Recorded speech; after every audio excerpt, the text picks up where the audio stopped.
இந்த பாவக்காய் பொரியல் எப்படி பண்ணுறதுன்னு பார்ப்போம். நம்ம இதில் இந்த பாவக்காய் எடுத்து வச்சுருக்கேன். இந்த பாவக்காயை நறுக்கிக்கிடுவோம். அது ஒரு சட்டிக்காயை வச்சுக்கிடுவோம்.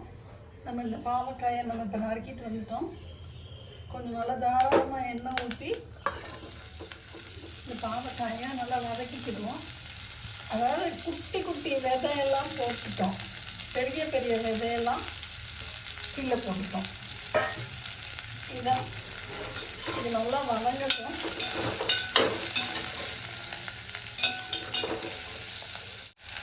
நான் இந்த பாவக்காய்க்கு இந்தளவு புளியை நான் கரைச்சி எடுத்துகிட்டு வரேன். இந்த பாவக்காயில் கொஞ்சோண்டு மஞ்சள்தூள் போட்டுக்கிடலாம். இந்தளவு உப்பு போட்டுக்கிடுவோம்.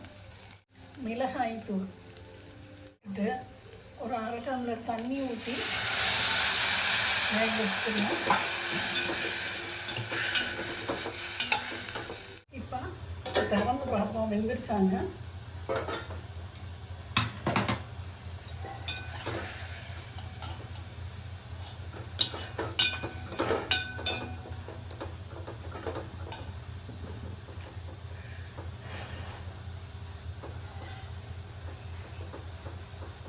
நல்லா வெந்துருச்சு, நல்லா மசிக்குது.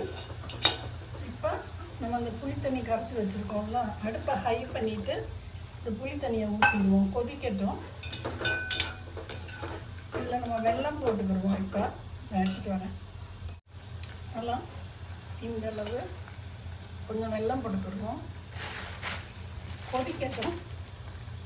இப்போ அந்த பாவக்காயை பக்கத்து அடுப்பில் தூக்கி வச்சுட்டு நான் கொஞ்சோண்டு எண்ணெய் ஊற்றிருக்கேன். கடுகு உளுந்து தாளிச்சுக்கிடலாம்.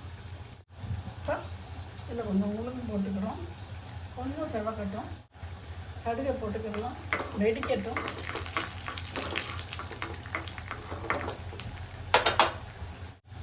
கடுகு வெடிக்குது. அடுப்பை ஆஃப் பண்ணிவிட்டு கருவேப்பிலை போட்டுக்கிறோம். இது இருக்கட்டும். இப்போ நம்ம ஓரளவு இந்த பாவக்காய் பொரிச்சிருச்சு. இதை வந்து அப்படியே இருத்து இதில் போட்டுக்கிடலாம்.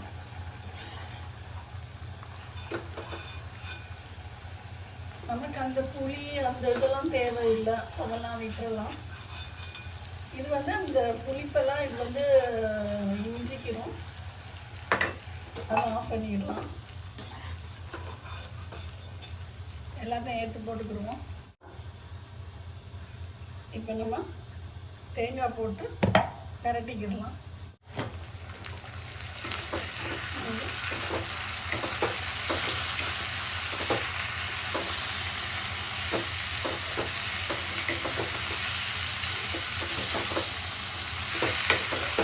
லைட்டாக புளிப்பு, காரம், வெல்லம் எல்லாமே இருக்கும் இதில். அடுத்து சிம்மில் வச்சுக்கோங்க.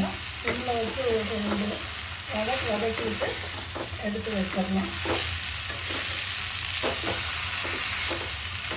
நமக்கு வந்து இந்த கொதிச்சுல இந்த புளி, மிளகா, வெல்லம்லாம் இது தேவையில்லை. ஏன்னா இதில் போட்டால் ரொம்ப புளிப்பாயிடும். இது போதும். இது வந்து நான் அப்படியே அடுப்பை ஆஃப் பண்ணிடுறேன். ஒரு 2 நிமிஷம் இந்த அடுப்பில் இருக்கட்டும். அப்புறம் வேறு சட்டிக்கு மாற்றிக்கிடலாம்.